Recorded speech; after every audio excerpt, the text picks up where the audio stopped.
Everybody, I am Michael Stewart Robb, and this is the Sanctus Forum. I'm here with Jos Douma, who I'll introduce in a second, but just so you all know, this is conspiracy, conversations. We talk about Dallas Willard's The Divine Conspiracy, which also has a Dutch translation. If you don't know, it's Gods geheime plan. Still working on the pronunciation of that. Gods geheime plan. There we go. There we go.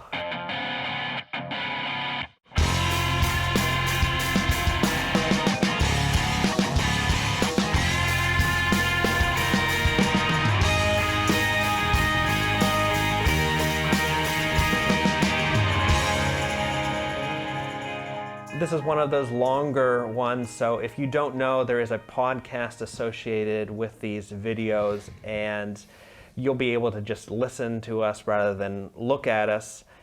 And if you also don't know, there is a newsletter associated with this. Sanctus Forum is a part of the Sanctus Institute, and so if you go over to our website, sanctus.institute, you'll be able to sign up for an almost monthly newsletter and find out about all sorts of things that we do other than just these videos. But you can subscribe to the channel as well as the podcast, and that helps us count on people coming back and seeing the next one. Today, I'm with Jos Douma, who is a pastor in the Netherlands. And he is currently at Plantagekerk in Zwolle. He's been here for about 9 years, and before then he was in Haarlem. He's an author of a number of books here. I've got a few of them. One first I'll mention in English, Beholding let's put it here so people can see. It's out of focus, doesn't matter. Beholding the Glory of the Lord is the one that's translated. I've also have Jesus Ontdekken, which is a little bit of a catechism. It kind of goes through sort of. Yeah, a book. It's in 33 days, so right. it's helpful as a teaching instrument also. Yeah. Right. And then Jesus Uitstralen. Again, still working on the pronunciation. Uitstralen. Uitstralen. What really put me onto Jos's trail was some of these books, but he also does some things online in the area of spirituality. So the thing that you should most check out is the School for Spirituality, in which Jos teaches about silence, meditation, Lectio Divina, some old practices which have been less common among Protestants, but are really helpful in our day. Lots of teaching on that, and you can find other little things online that Jos has done. There is a translation of his course in English as well. The website for that is, I've forgotten already. Do you remember? Be Still. Yes. BeStill.org. We put it under the video. We'll attach it and you'll be able to find it. Yeah. But anyway, Jos also knows Dallas Willard quite well. Here, show them how well you've marked your book. It intensively, and yes. I did it in the Lent period of 2009 with an. Yeah. So, I'll put it here so that it comes into focus. Maybe a little bit. Oh no, I think it still wants my face. But 10 pages a day? 10 pages a day, yeah. 400 pages, yeah. For 40 days. For 40 days. Yep. That's a way to get it done. Yeah. And it is the kind of book that you do need to take your time with, isn't it? Ruminate. You need to ruminate. Yes. And I know for some people that they haven't maybe read a book like that. Mm-hmm. They only know books that if you haven't finished a chapter in your reading, then you're not done. But this isn't that kind of book. No. How did you find Dallas Willard or this book? Yeah, I really don't know anymore what was the first book. I read a lot of Richard Foster. Okay. And the spiritual formation movement, and then the name of Dallas Willard is also comes up in the picture. Yes. Yeah. Yeah. I think that's the way I get to know him. Okay. Okay. Yep. And you read this 2009, I think Yeah. you said, for Lent, and yeah, that's a really good way to go about it. Now, being in the Netherlands, does this make sense in the Netherlands?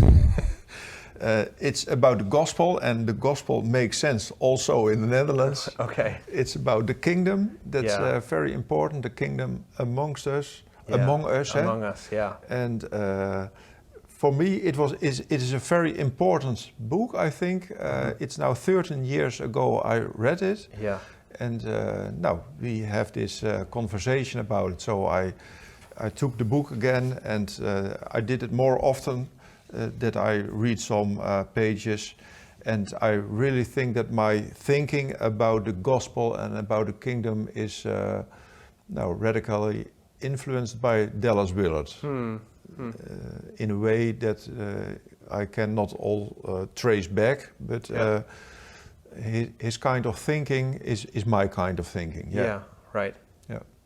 So he's got, in this chapter we're dealing with on Gospels of Sin Management, I should say, the section we're reading together is toward integration of life and faith. And in my edition, it's on page 55. And it's in chapter 2, Gospels of Sin Management. So he's just got finished discussing what he calls the gospel on the right, and then the gospel on the left. And there are some gospels in between, and not everybody fits very neatly into these two things. But he wants to sort of say both lack something. Yeah. And both aren't quite working for us. Kind of a two-part question. Do you notice this sort of right and left in the Netherlands? And then the second part, do you notice what is lacking? Like, is it the same sort of issue that he's after? Yes, I think so. The gospel on the right is more known in my context than the gospel on the left. The gospel on the right, what Dallas Willard writes about, the gospel of sin management. It's always about sins and forgiveness of sins. And there's no right place for the kingdom of God and the kingdom among us. So that I recognize. Yeah. And we have it, the book open on page 55, but on page 54, he says the current gospels, left and right, exhibit the very same type of conceptual disconnection from and practical irrelevance to the personal integrity of believers. That's very important. And certainly so if we put that integrity in terms of biblical specific Christ-likeness. Yeah. So it's exactly the Christ-likeness that is, I think, missing. It's also changing a bit. Many people talk about Jesus, they love Jesus and say, I want to be like Jesus. Okay. That's not strange talk. Okay. Christ-likeness as a concept is not so well known, I think. And when I was a pastor in Haarlem and I moved to Zwolle, I held 3 sermons on Christ-likeness for beginners. Okay. That was my last statement in Haarlem. Okay. I wanted to say once more what I think is very important about the gospel. That the gospel offers us and invites us to Christ-likeness. Yeah, okay. And does that translate into people actually trying to become Christ-like? Would you walk into even, let's say, a good Dutch church and sort of see, oh, those people they're trying to become like Jesus? Yeah. it's a process. So some are beginners. I think we always stay beginners. The sermon title was Christ likeness for beginners, and I think it's fundamental to see that we will stay beginners. That's very important. Yeah. But I see many people who really like to be like Jesus. But how do you do that? That's the question, and Dallas Willard writes about that item. That's very important, I think. His curriculum for Christ-likeness is in this book, not in our part now, but I think Dallas Willard says very important things over the how to get more like Christ. There are certain things that pastors, so people in your position or in my position, can do to help people not only get the vision for this is what it's about, but also have the tools to get there. And there are things that we can do that don't help. Yeah.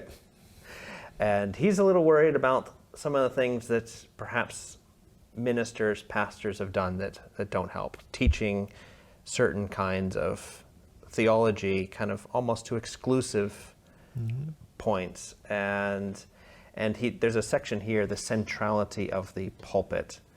Okay. Now, what do you see, as somebody who stands up probably every Sunday more than most people and has something to say? Yeah.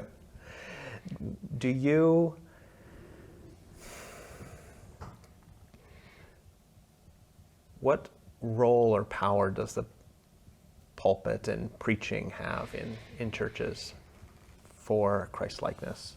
Yeah, it's an important question, a little bit a difficult question. I think teaching is very important. If the teaching is always by pulpit, that's not a question. Okay. I think the pulpit is less important than in earlier times. Okay.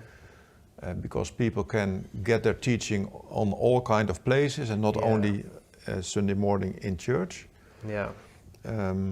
But there are sermons, and people like to listen to sermons, and I think they want to be helped by their longing for Christ-likeness. So the sermon can do good things in that. It's not the centrality of the pulpit. I don't know how central the pulpit is anymore. But the pulpit is an important place to talk about the kingdom, to talk about Christ-likeness, to talk about discipleship. Yeah, which it sounds like you do with the sermon titles you've mentioned. I mean, you wouldn't be, Dallas Willard, I think, would be quite pleased with what you've been teaching people. Yeah. Yeah. But that were some series indeed, and I have had also series on discipleship. But it's not always about discipleship and Christ-likeness. It's also about people need comfort. There are difficult times in their lives. Yeah.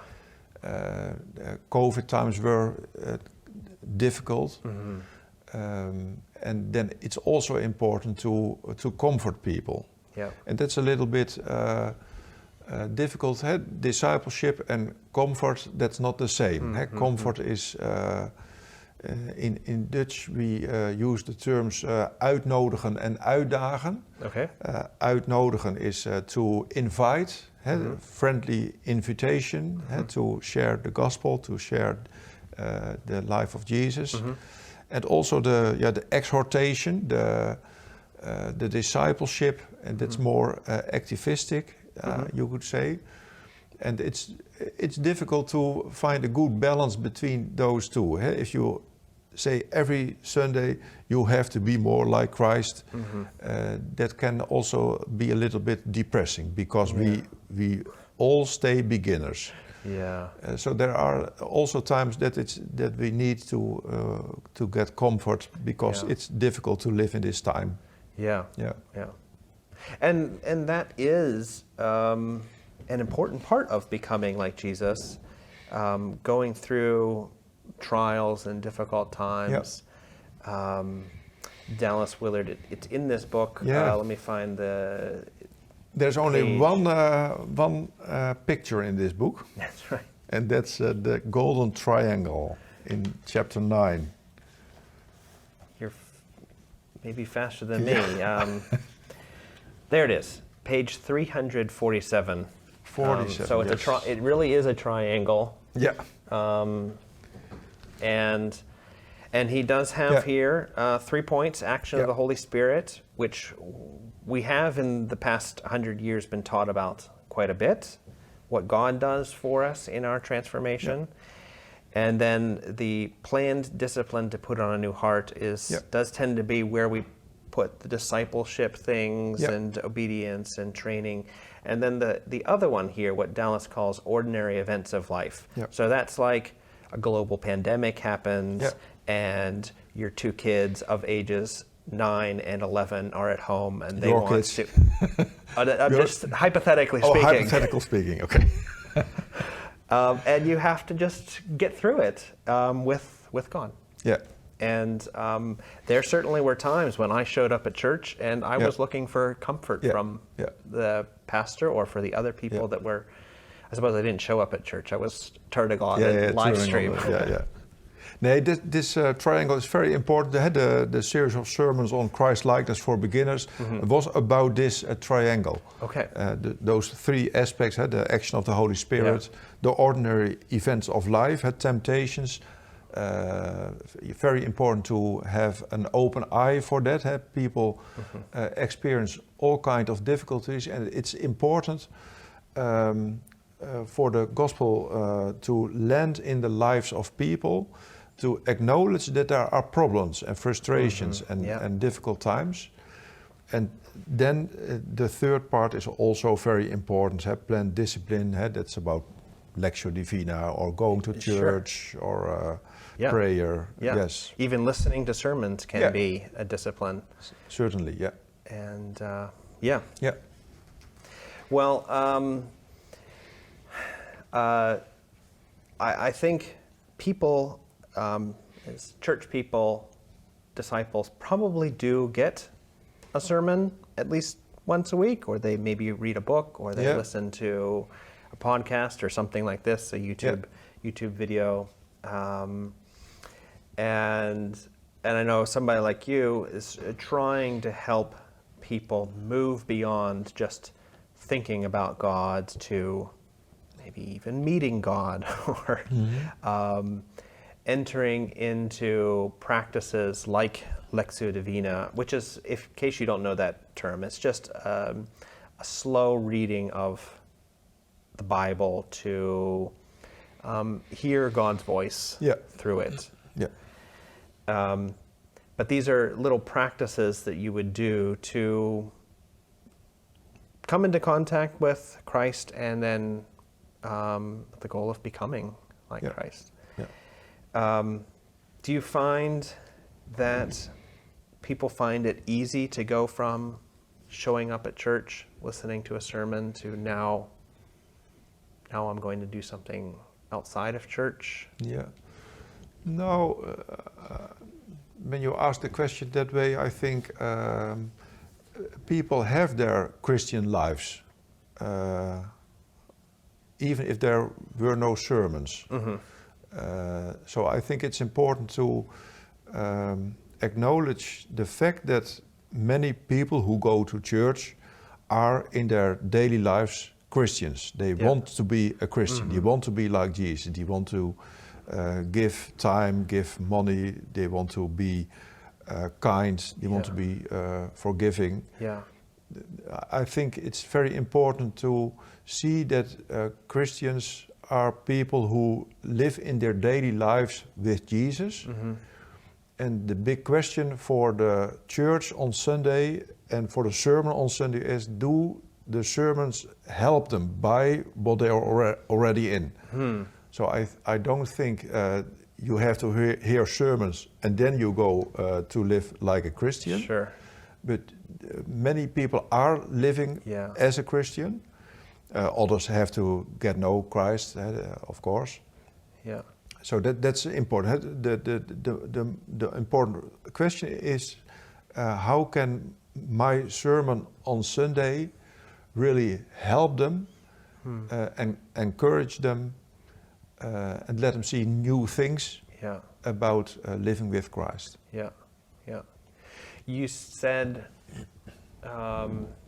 earlier that the sermons used to be more central in church and church life, and I remember that to a degree, though I'm a little bit younger than you, but I do remember the fact that you had this minister stand up and speak. That was an event, and then you had cassettes that were created from that, and people would take them home and listen to them again, and maybe they would collect them from other ministers that they liked or listened to, and that was a big part of how people stayed connected with God, and it's changed to a degree that people aren't quite as attached to what's being taught at church. And I have a friend in Munich who he said he thought that the day for Protestant churches, the day when people came to church to be taught by the minister, he thought that was starting to disappear, because it used to be the case that the minister was one of the most educated persons in their community, and there wasn't a whole lot, there weren't libraries, there wasn't internet, obviously, and all sorts of different ways for people to be informed, taught about the world, and church was one of the places where that happened. That's less the case now. It's quite possible. I think you said you have theologians in your church that you preach to, so people that possibly have spent more time reading the books and reading the Bible than you have during the week, and are educated in many, many different ways, and they aren't necessarily showing up and saying, well, I hope Jos says something new to me today. No. They're looking for something else. Yeah, they're looking for a community. I think that's very important. To see each other. And in COVID times, the sermons went on. You could watch them and listen to them via your laptop. Right. But worshiping didn't go on. That was dus people missed the worshiping, the singing together, and the meeting each other. You can see, you can feel each other. That was gone. And I think that shows what was already the case, that community and worship have become more important the last decennia than the sermon, I think. In early times, the sermon was absolutely the most important part of church, and now it's the community, the connectedness, and the music and the singing. And the sermon, if you want to find a good teaching, find a podcast, find a better preacher than I am. That's not very difficult to find. Well, you have a podcast, so... I have a podcast. Listen to my podcast. There you go. It's better than the preaching on Sunday. Yeah. So the places where you can find new information, new proclamation, that can be your local church, of course. That still is the case. But other people find it, by example, in New Wine. New Wine is a church renewal movement, and people very much like the message of New Wine, and that's okay. But I can't do that on Sunday in the same way. Okay. Well, you do on Sunday, I assume, as well, but you do a lot with spirituality. Yep. And does spirituality in Holland have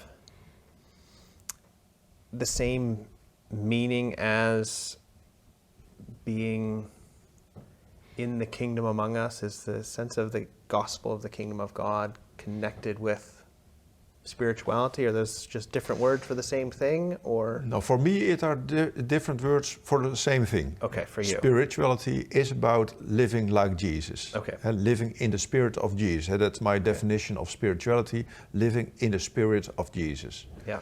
But spirituality is a much broader term, and many Christians have their questions by spirituality. That's New Age, that's yoga, that's Buddhist, that kind of associations.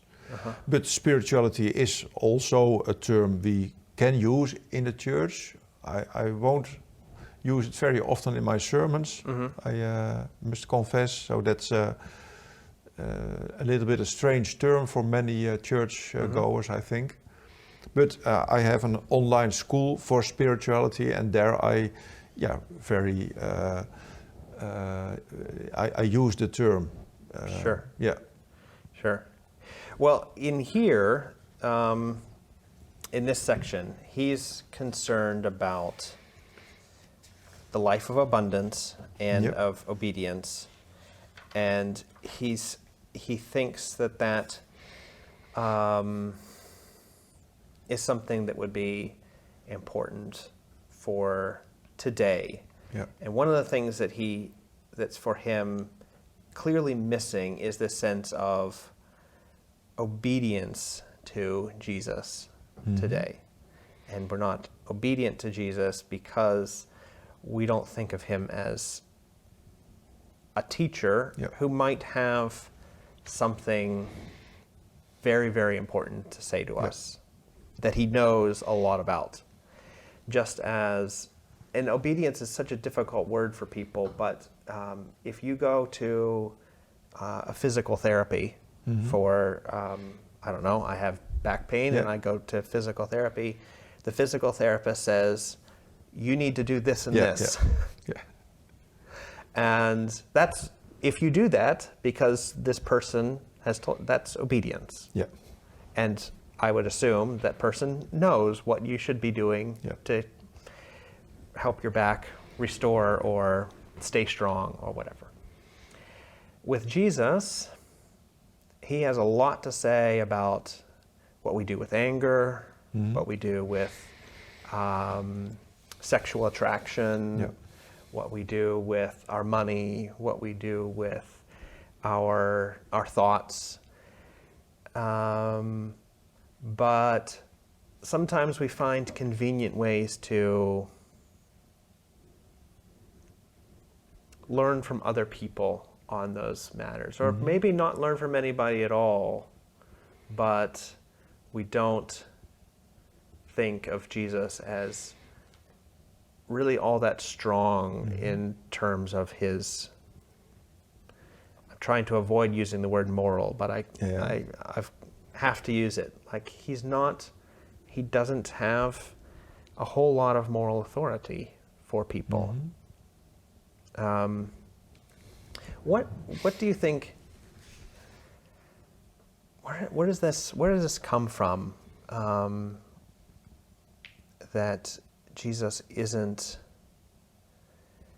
thought of as somebody who's all that morally competent?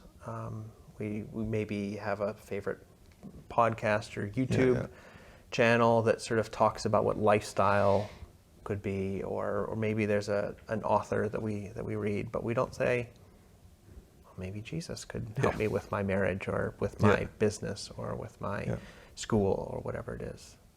Where do you think that comes from? That's a difficult question, I think.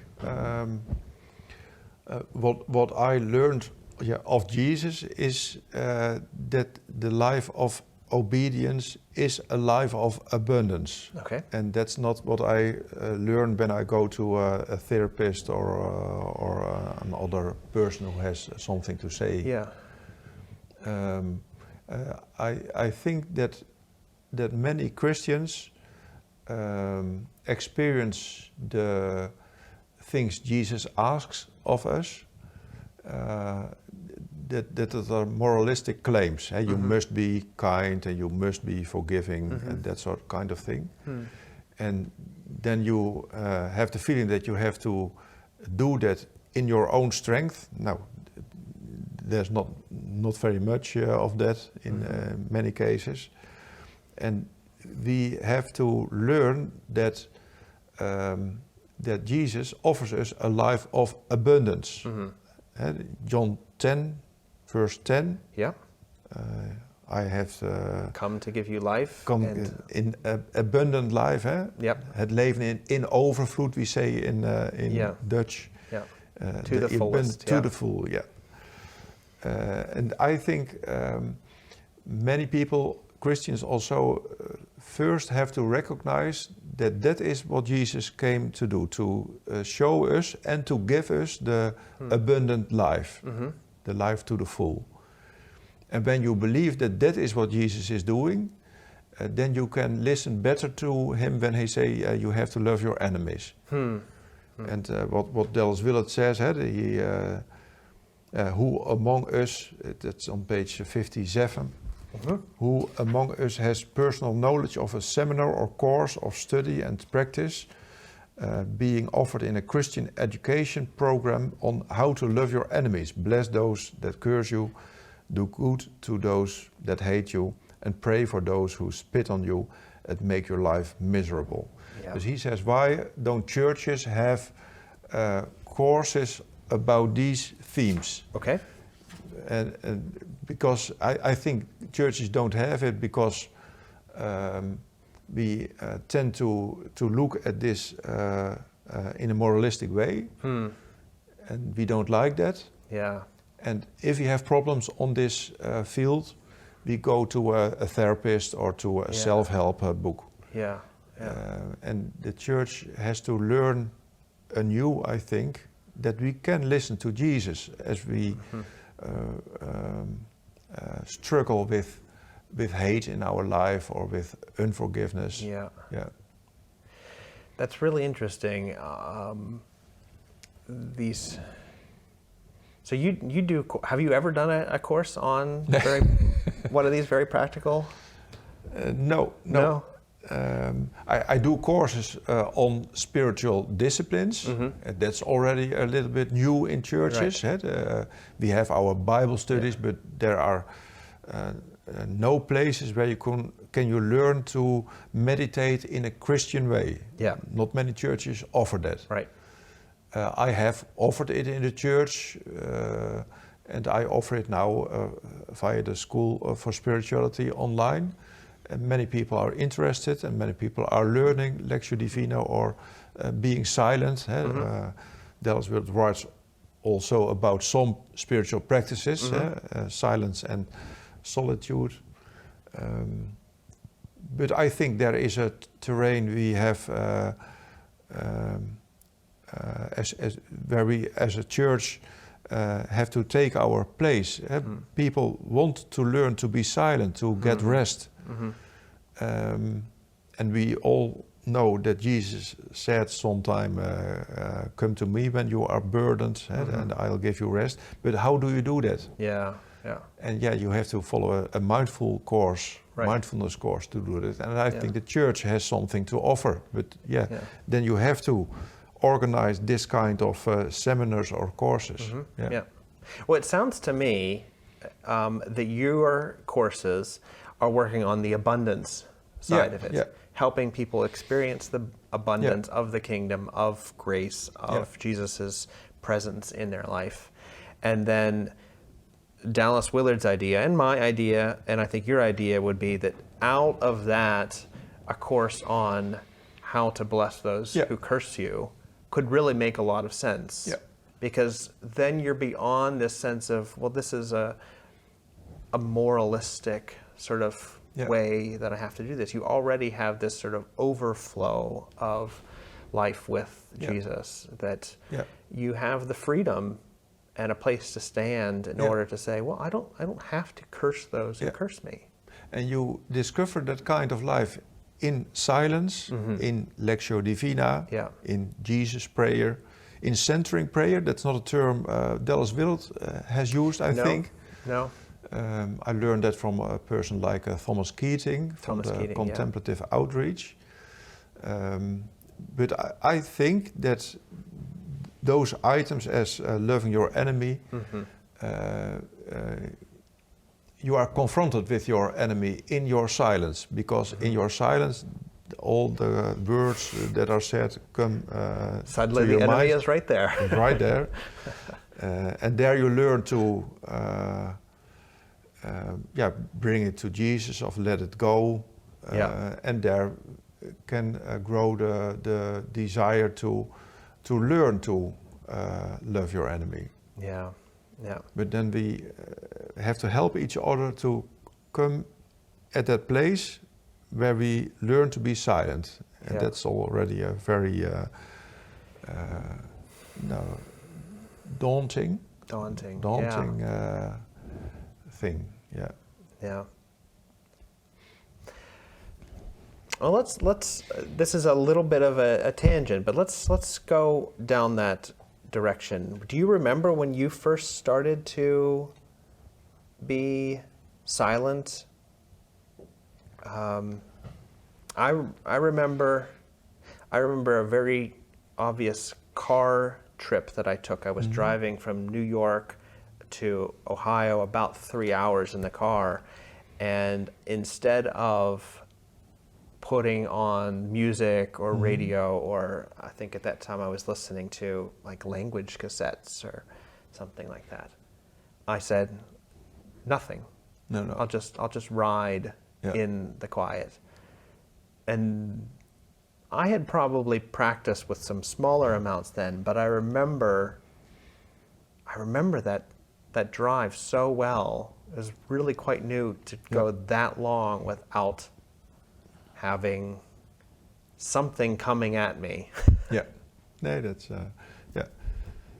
Do you remember for you the first times? Yeah, my first time, it was with meditative Bible reading, Lectio Divina. I didn't call it that way.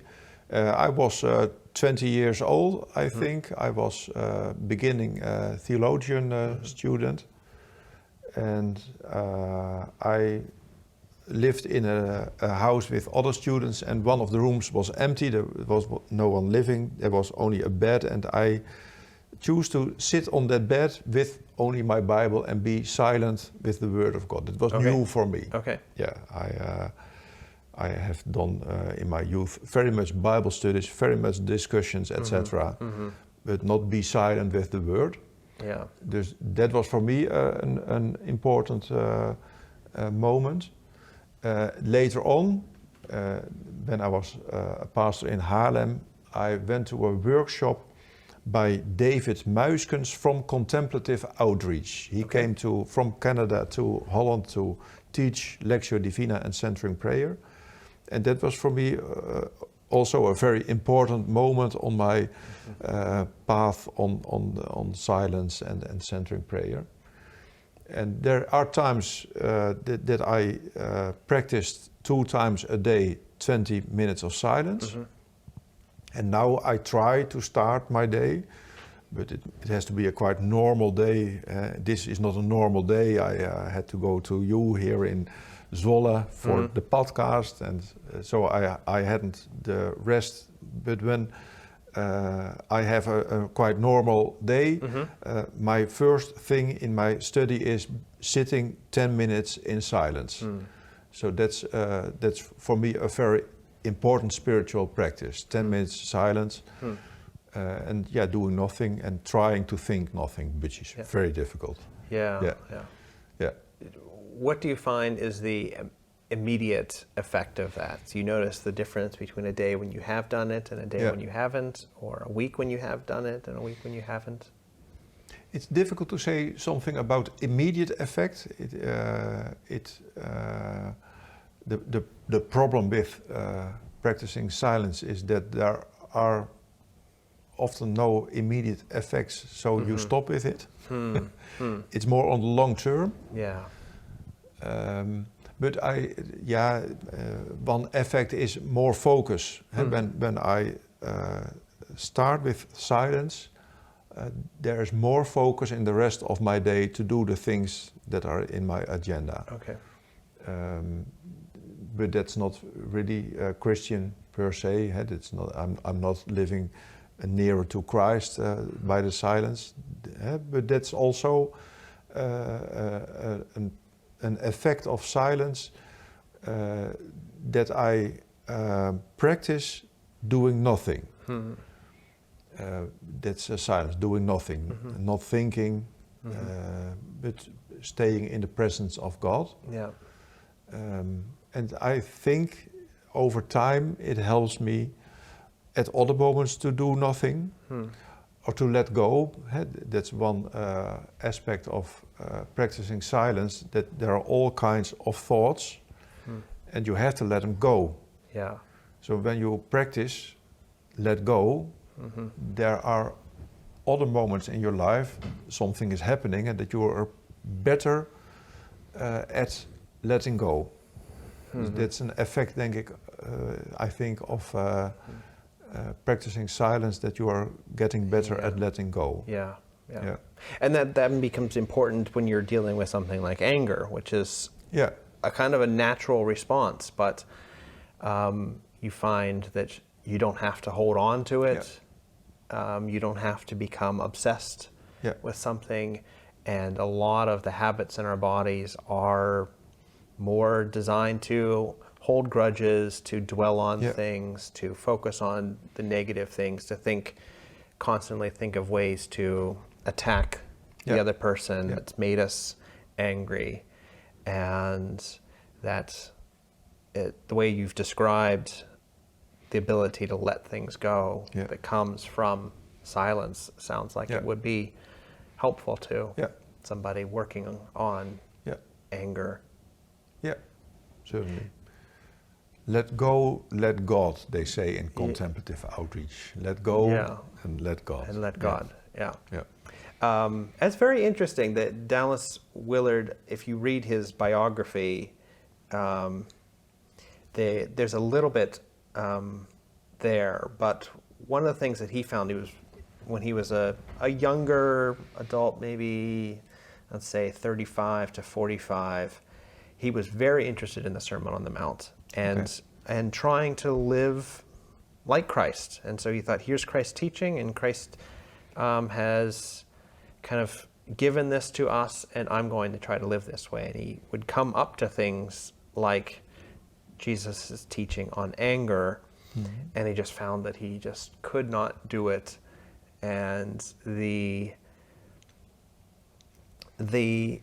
sort of tradition that he grew up in was a very preaching-focused tradition, very Bible study-focused, very prayer-focused. He calls these eventually disciplines of engagement, because they're things that we're doing that are happening to us. And he said that in this time of really not being able to deal with his anger as he thought Jesus was teaching him to, he found that these disciplines of abstinence, he calls them, so things like silence and solitude were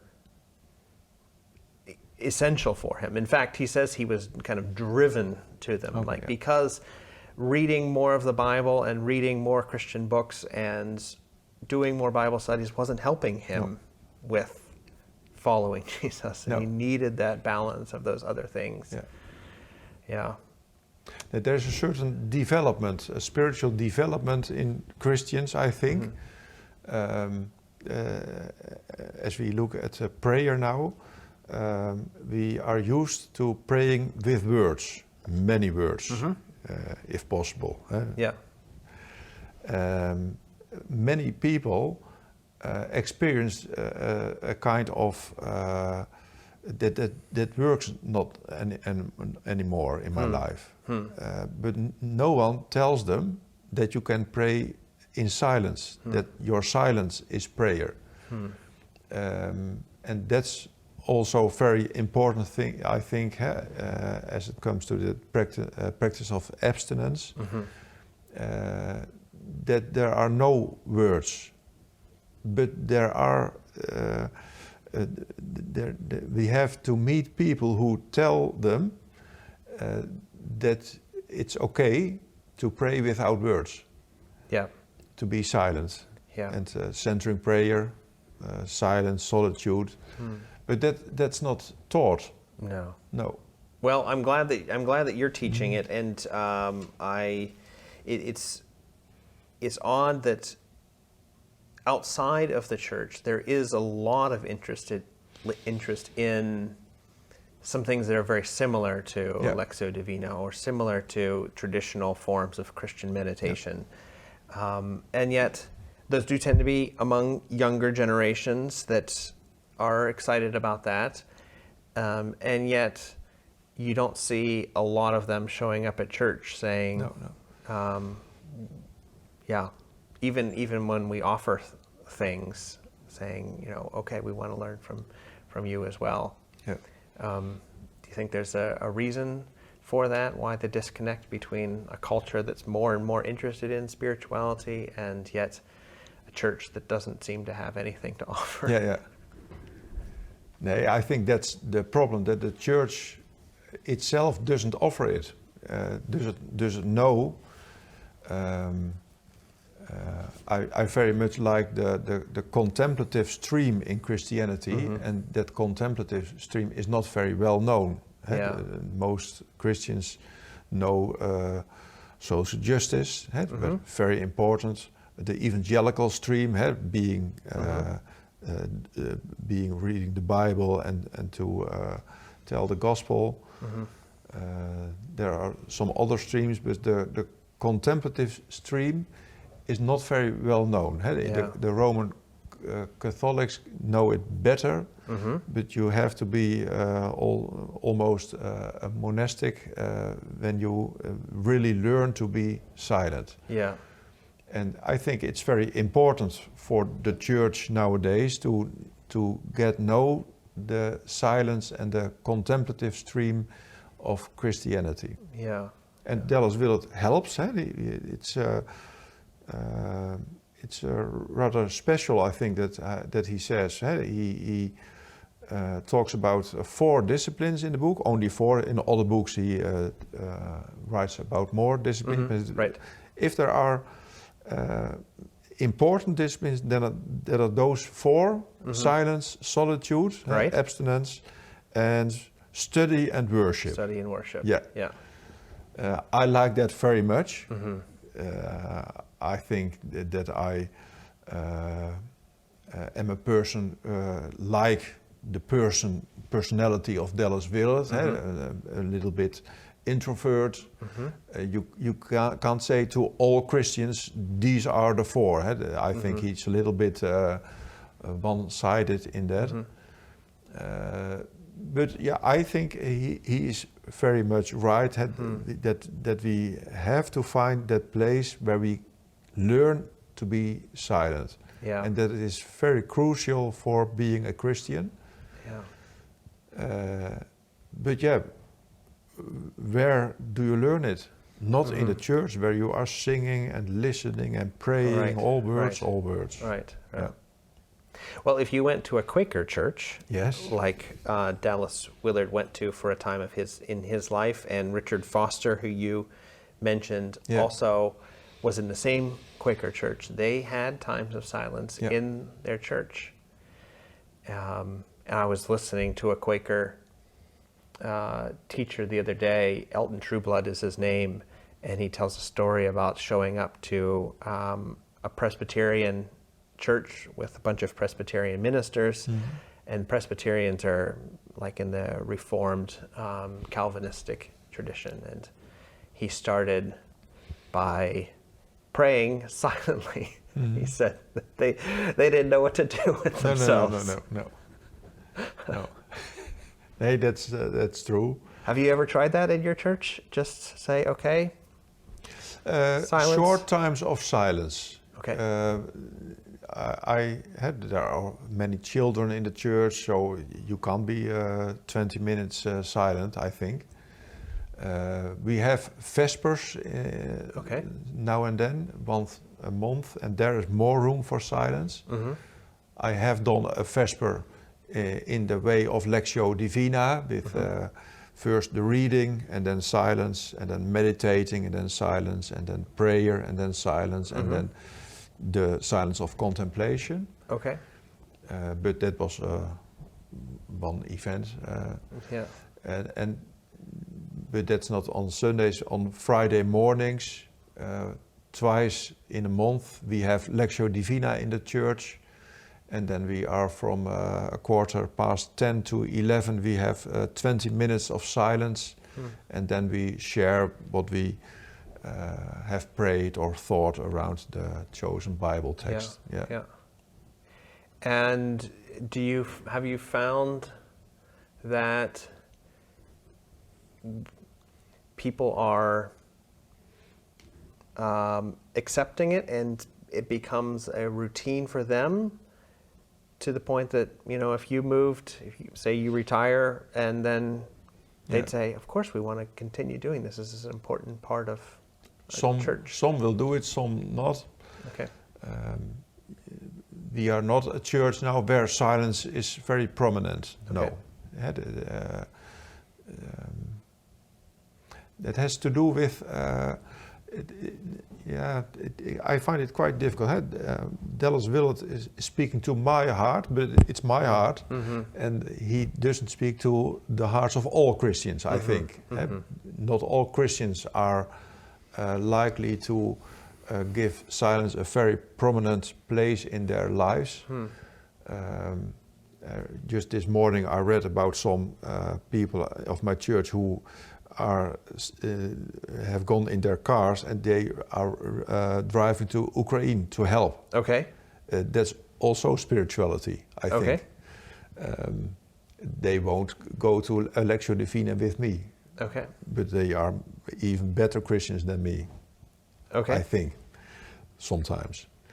So it's a little bit, I find it difficult in a local church with all kinds of people to say you have all to be silenced. Yeah.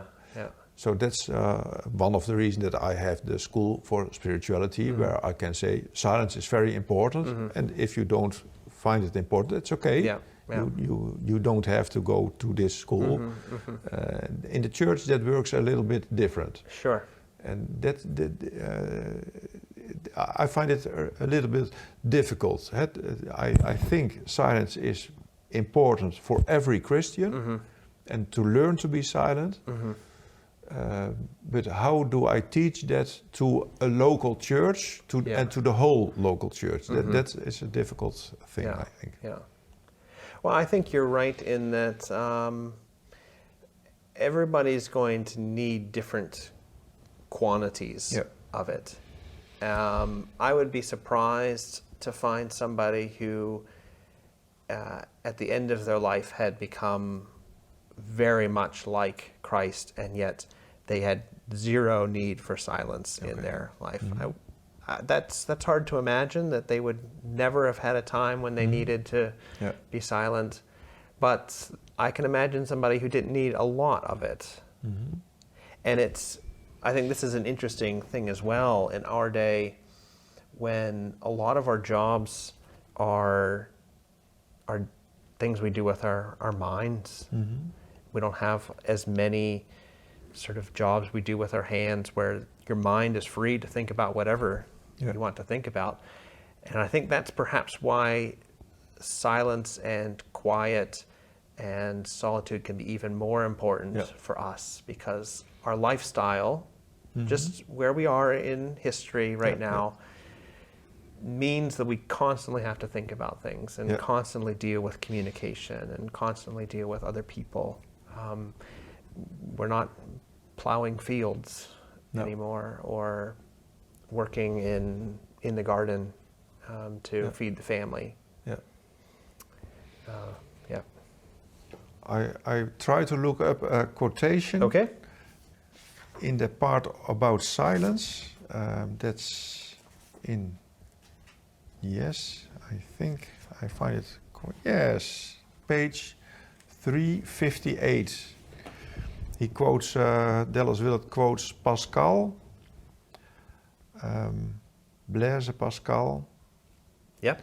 I have discovered that all the unhappiness of men arises from one single fact, that they are unable to stay quietly in their own room. Yeah. That's, I think that's very true. Yeah.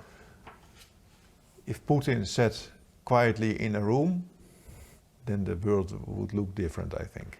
Yeah. Yeah. Yeah. Yeah.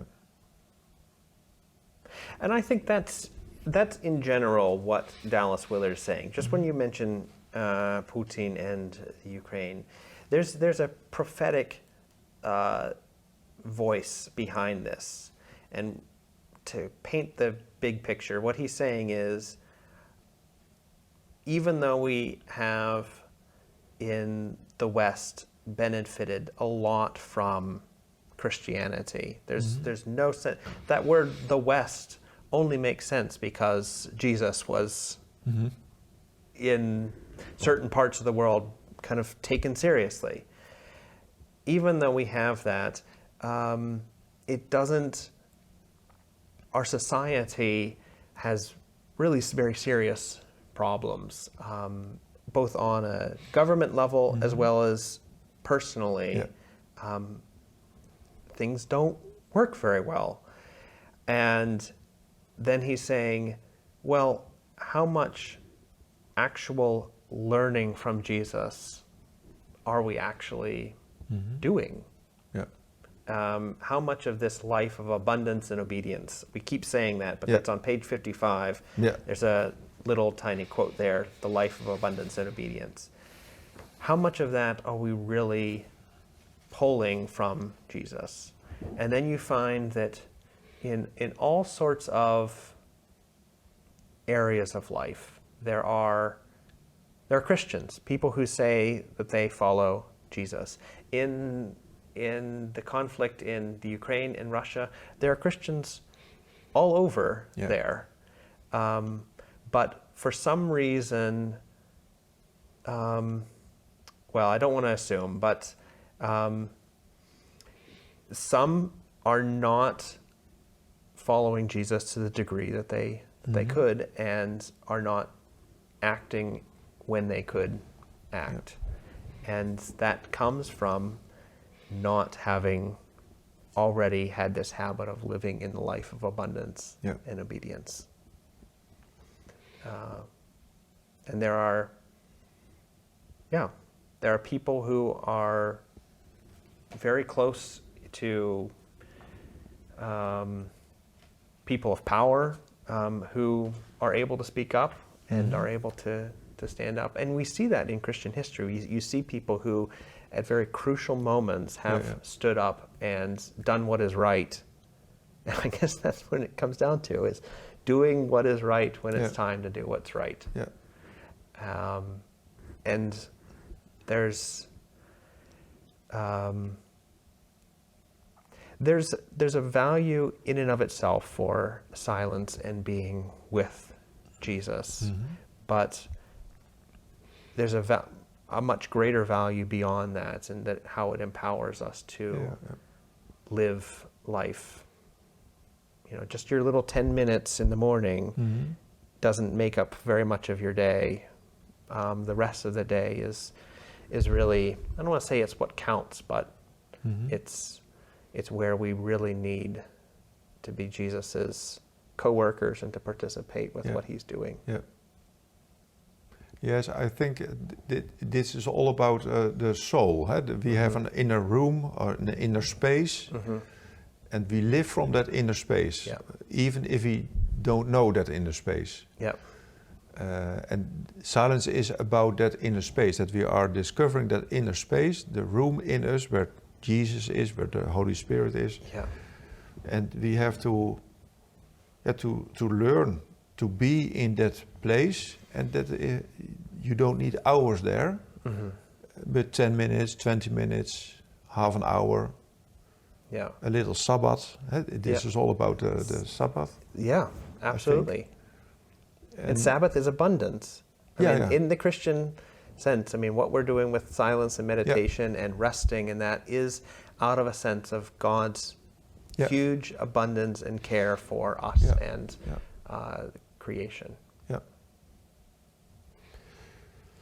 This asks for soul work, soul care for the soul. Yeah. I think that's very important. Our thoughts and our deeds, they are there, but from which place are they flowing? And that place,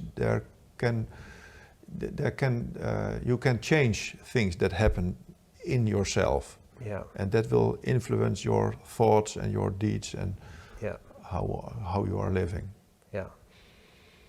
Well, I'm really thankful for your work here in Zwolle and what you're doing at the church. I wish my Dutch was better and I can listen to your sermons. I wish my English was better. Well, if your Dutch is good, there are lots of books from Jos Douma you can read, and for the rest of us, we have to stick with Beholding the Glory of the Lord and a few other things that you can find online, and I hope you do go and check that out. And if there's enough of us around, maybe we can persuade Jos Douma to do some things in English for us. Thanks for being here. Thank you very much for having this conversation. Yeah. And remember, there is a newsletter that you can subscribe to and a website that you can visit, Sanctus.Institute. Not the best website, but it's a way to be in touch with us. And we'll be back with other sorts of videos and podcasts on Dallas Willard and other sorts of topics. So thanks for being here, and bye. Read this book. Read this book. Yeah, and read it in Dutch. We are working on a German translation, by the way. Well, I say we, but something's going to be coming in German. But see you next time. Bye. Bye-bye. Great. Yeah. Okay.